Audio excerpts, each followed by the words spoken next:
Historical Minnesota story time. Our country may be young, but we have a lot of dark history. And I'm sad to say that the great state of Minnesota is no different. The largest mass execution in U.S. history took place in Mankato, Minnesota, writing a dark page in our history known as the Mankato Massacre. In the late 1850s, early 1860s, Minnesota was a frontier state.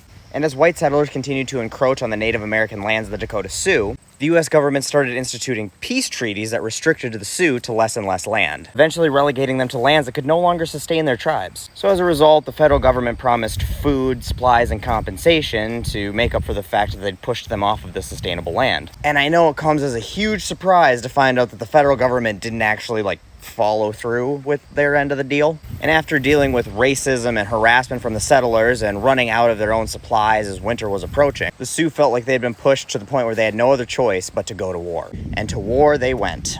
The U.S.-Dakota War lasted 37 days, and by the numbers, the Sioux kicked ass. Over 100 soldiers and 360 settlers were killed compared to just 29 Dakota warriors. However, by September 23rd, 1862, Colonel Sibley was able to defeat the Dakota at the Battle of Wood Lake. After the surrender, he took 2,000 Dakota Sioux into custody, even though 2/3 of them were non-combatants, and many had actually helped Sibley secure the release of white hostages during the conflict. Immediately following, Colonel Sibley ordered a military commission to conduct trials of the Dakota Sioux.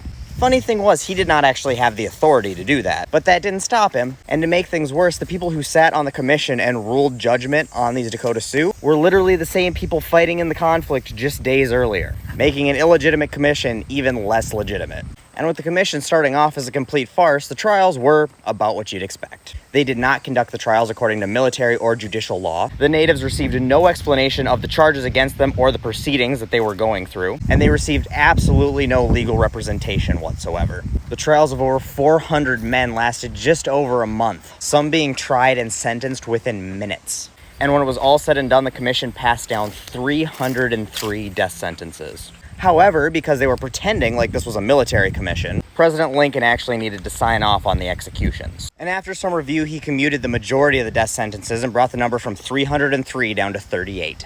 And in December of 1862, special gallows were used to hang 38 men all at the same time, which stands to this day as the largest single execution in U.S. history. Unfortunately, the repercussions didn't stop there, and the war was used as justification to nullify a bunch of other treaties. And thousands of natives were removed from the land that they had left in Minnesota and sent to reservations out west, making for a very black spot on the pages of U.S. and Minnesota history.